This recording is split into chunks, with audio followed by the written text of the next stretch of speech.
শ্রীকৃষ্ণ বাণী মানুষের জীবনের কষ্টের 10টি সত্য কথা। 1. জীবনে কষ্ট থাকবে। শ্রীকৃষ্ণ বলেছেন, যেখানে রয়েছে সুখ সেখানেই রয়েছে দুঃখ। অর্থাৎ জীবনে সুখ ও দুঃখ দুইই অঙ্গীভূত। সুখের পরেই আসে দুঃখ, আর দুঃখের পরেই আসে সুখ। এই হলো জীবনের চক্র। 2. কষ্টের কারণ আমরা নিজেই।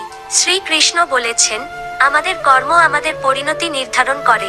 অর্থাৎ আমরা যে কর্ম করি তার ফল আমরা ভোগ করতেই হবে।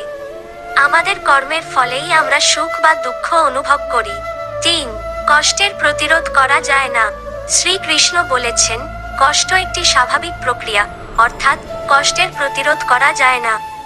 আমরা যতই চেষ্টা করি না কেন কষ্ট আসবেই। 4. কষ্টের অর্থ আমরা ভুল বুঝি। শ্রীকৃষ্ণ বলেছেন, কষ্ট আমাদের শিক্ষা দেয়, অর্থাৎ কষ্ট আমাদের জীবনের চ্যালেঞ্জগুলো মোকাবেলা করার জন্য প্রস্তুত করে।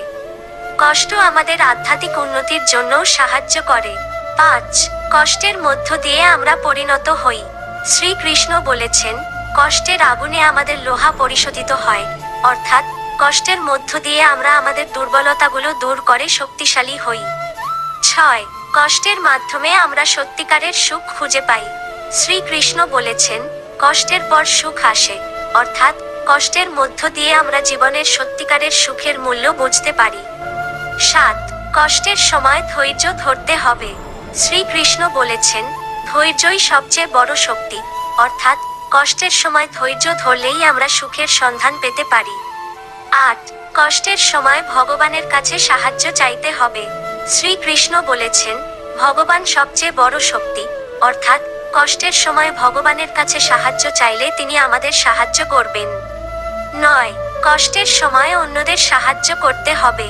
শ্রীকৃষ্ণ বলেছেন, অন্যদের সাহায্য করলে আমরা নিজেদের সাহায্য করি।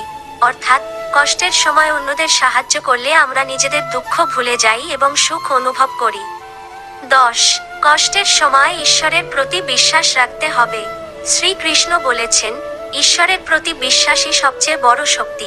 অর্থাৎ কষ্টের সময় ঈশ্বরের প্রতি বিশ্বাস রাখলে আমরা সবকিছু সহ্য করতে পারি এবং সুখের সন্ধান পেতে পারি। এই 10টি সত্য কথা আমাদের জীবনের কষ্টকে বুঝতে এবং মোকাবেলা করতে সাহায্য করবে।